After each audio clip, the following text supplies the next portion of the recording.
Feel free to check out my TeePublic after the video, and support me on Patreon. Watch till the end of the video for more.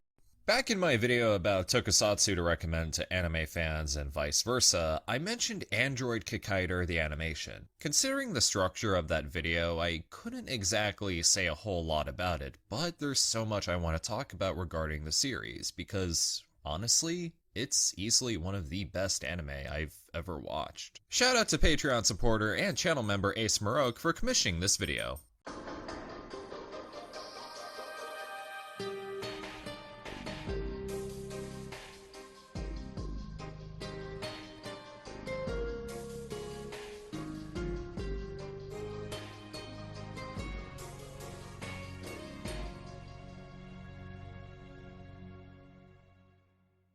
Android Kikaider is a manga created by the legendary Shotaro Ishinomori, creator of the Kamen Rider and Super Sentai series, amongst other noteworthy creations. The series ran in Shogakukan's Weekly Shonen Sunday from 1971 to 74 about an android named Jiro, who was created by Dr. Komyoji to fight against the evil Dark Organization who plots to take over the world with mechanical creations of their own, led by Professor Gill. Now, in case that sounds somewhat familiar, that's because Kikaider was one of the biggest influences for the Mega Man series.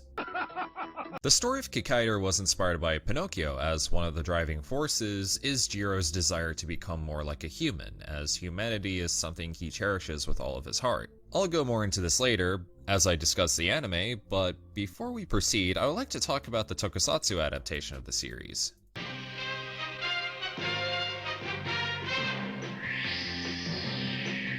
Like with Kamen Rider and Go Ranger, the 1972 Tokusatsu version of Android Kikaider was adapted from ideas that Ishinomori had while writing the manga. There is no doubt that the production of Kikaider originated from the 70s henshin boom that Kamen Rider kickstarted. While Toei wanted to keep pushing the trend of henshin heroes, it was decided that Kikaider would be a little different from Kamen Rider. Whereas Kamen Rider is the story of a man who turns into a cyborg against his will and uses the remainder of his humanity to do good, Kikaider is a man-made android, something that was never human to begin with, and has a desire to understand and protect mankind. Nowadays, the Tokusatsu adaptation of Kikaider is treated as just another Toku Henshin show, but at the time the show was actually a pretty big hit, even spawning a sequel, Kikaider 01. The show had Kamen Rider writer Masaru Igami and Return of Ultraman writer Hideyoshi Nagasaka, and it still possesses the core themes and elements from the original manga, just in a lighter tone. And it's worth noting that Kikaider is especially huge in Hawaii. No, seriously, Kikaider is actually considered to be Hawaii's favorite superhero. It's even where the distribution company Generation Kikaider resides, as they have licensed the show and 01, as well as Inazuman and Kamen Rider V3 on DVD, though I hope you sold your liver recently, cause they are pricey. Kikaider has gone on to spawn numerous interpretations and spin-offs, and one of the more well-known adaptations is a 2000 anime known as Android Kikaider the Animation, which ran for 13 episodes, had a sequel OVA, and a crossover special with Inazuman. Despite what some may believe, and this is an error I kinda made last time I talked about it, Kikaider the Animation is mainly based on the manga, as opposed to the Tokusatsu series. Whereas the Toku Kikaider was more lighthearted with a tone similar to that of Kamen Rider, Kikaider the Animation is pretty heavy. The anime would be directed by Tansai Okamura, who's done storyboard work in the past for Evangelion and Cowboy Bebop, and was involved in Urusei Yatsura and Mamoru Oshii's Ghost in the Shell, as well as Jinro the Wolf Brigade. Safe to say that Okamura has a good history with SCRYE Productions, as it's a genre that's really capable of speaking to the human soul within heightened realities that reflect our own. And in the case of Kikaider, we have an android who is brought into the world to cherish and protect mankind, but isn't exactly accepted. Whenever we see Jiro, he is usually alone playing his guitar, but he springs into action when necessary. There are also moments where, despite having Dr. Komyoji's children meet Skoda Masaru under his protection, he cannot guarantee their safety, and at points ends up putting them at risk. This characterization of Kikaider is also represented in his asymmetrical design, with one half of him being blue to symbolize his righteousness, while the red represents a sort of dark and evil side of Kikaider. A side of him that he tries his best to suppress, as he knows that if he is not careful, he would completely succumb to it. Despite being capable of so much, Kikaider is a very flawed and imperfect machine, and this is exemplified by the Gemini system that's built within him, as it allows him to differentiate good and evil. Speaking of Komyoji's children, Mitsuko and Masaru do make for an excellent support group to Jiro, as they also complement the show's themes very well. Mitsuko kinda resents her father for his devotion to robotics, but she desperately wants to understand the existence of Jiro, as she feels that it's the last thing he has ever left behind for her. As for Masaru, he represents the innocence and wonder we feel whenever we're in the presence of robotics, as seen with how he treats Jiro like a bigger brother. We gladly accept machines into our lives, as we have become more aware of what they're capable of.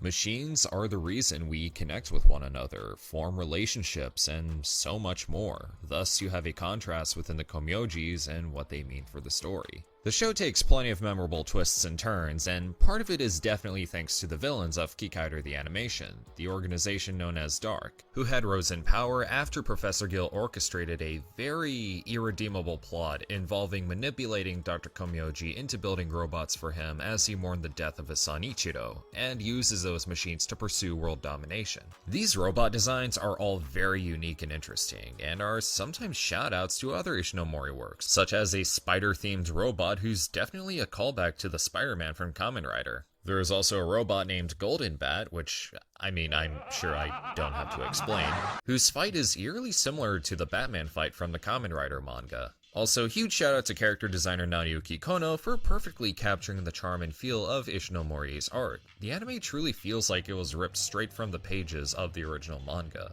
But none of these foes can quite compare to who is easily the most popular character to come out of Kikaider media, and that is an android named Saburo, aka Kikaider. Kikaider is a dark and demented reflection of Kikaider's heroic yet imperfect image. A machine who is in complete control over his actions and uses his power to do everything to best Kikaider, tormenting him with every encounter they have. And what makes Kikaider even more unsettling is the fact that he houses an actual human brain in his head, making you question the existence and purpose of this android. The history of Kikaider as a character is rather interesting too, because his popularity completely outshined Kikaider, as his introduction of the Tokusatsu adaptation was partially responsible for the show being a hit. So much that variants of Kikaider would act as the villains of Kikaider 01, and that Kikaider would go on to star in his own feature film from Toei directed by Keita Amamiya.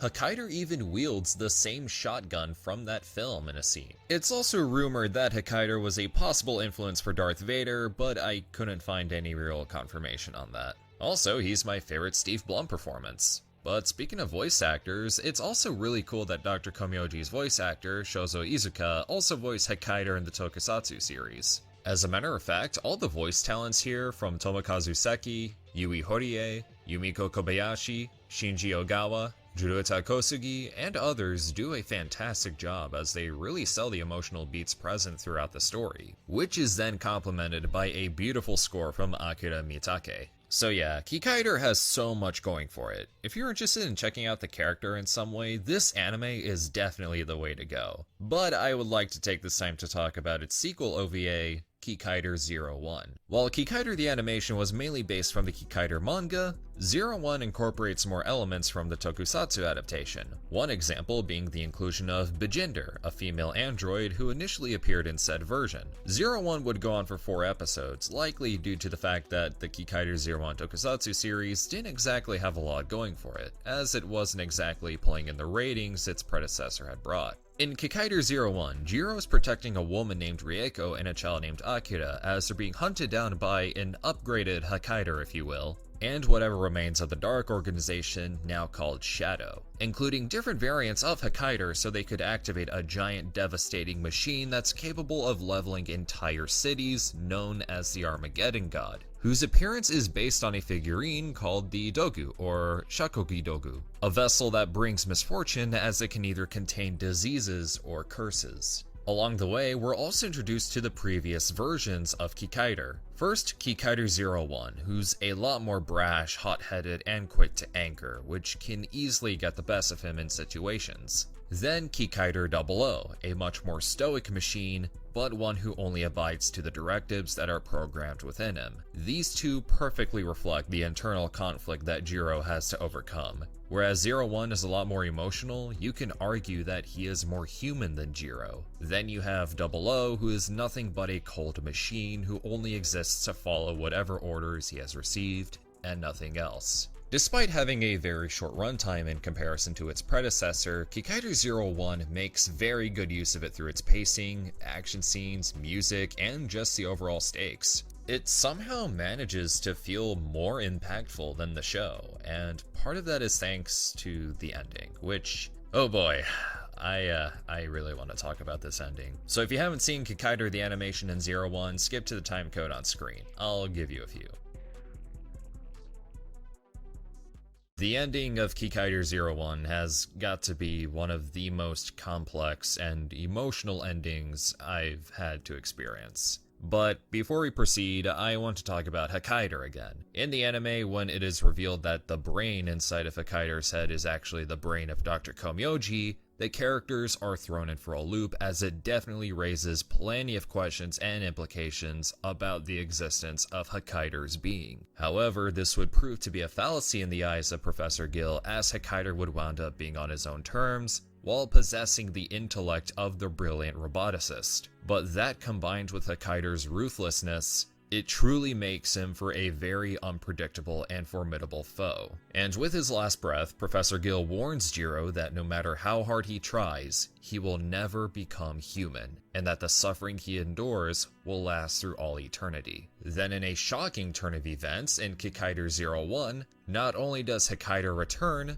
but also Professor Gill. However, inside the newly rebuilt Kikaider is the brain of Professor Gill, making the two characters one and the same. And when the world seems to be falling apart around Jiro, he eventually manages to overcome his Gemini system, and activates the submission circuit that was implanted into him by Gil Kikaider, and then confronts him. Here, Jiro succumbs to a side of him that he never thought he would have to choose, now bearing an evil heart that even Gil wishes he had. After removing his limbs, Jiro grabs the head of Gil Kikaider, and in one last step to understand humanity, as a means to truly know what it is like to have a soul, and to fully become human, Jiro takes the life of Professor Gill with his own hands, as the moment is accompanied by the haunting yet beautiful score by Kaoru Wada, destroying something that he cherishes so much in an attempt to become one with it,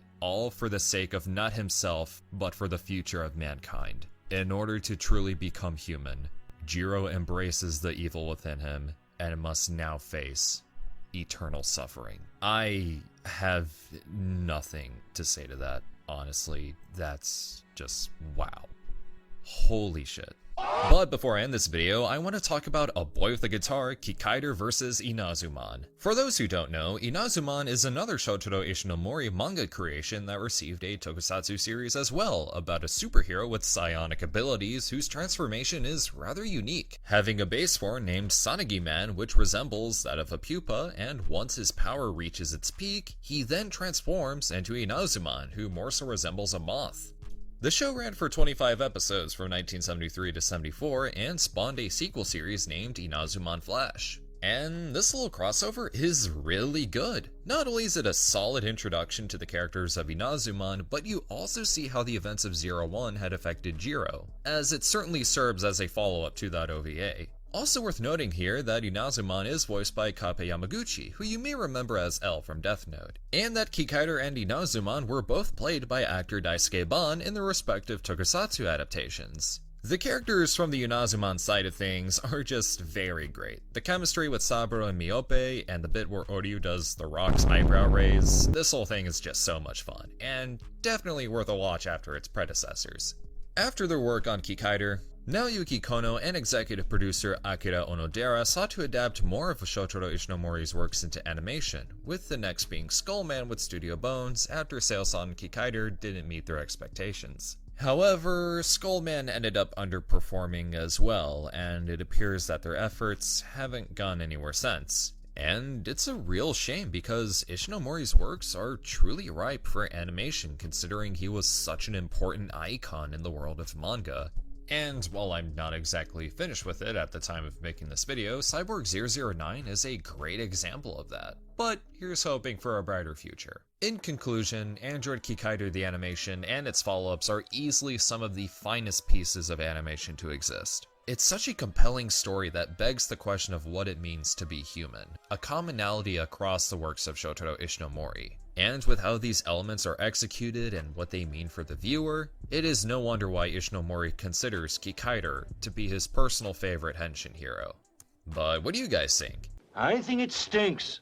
Have you seen Kikaider? Drop a comment below, and I want to give a very special shout out to my channel members and supporters on Patreon, so if you like what you see, then consider supporting the channel with the link in the description, where for at least a single $1 you can get access to my Discord server, as well as other perks like early access to videos and exclusive content. Feel free to like, share, comment, subscribe, all that good stuff, and this is TitanGoji, signing off.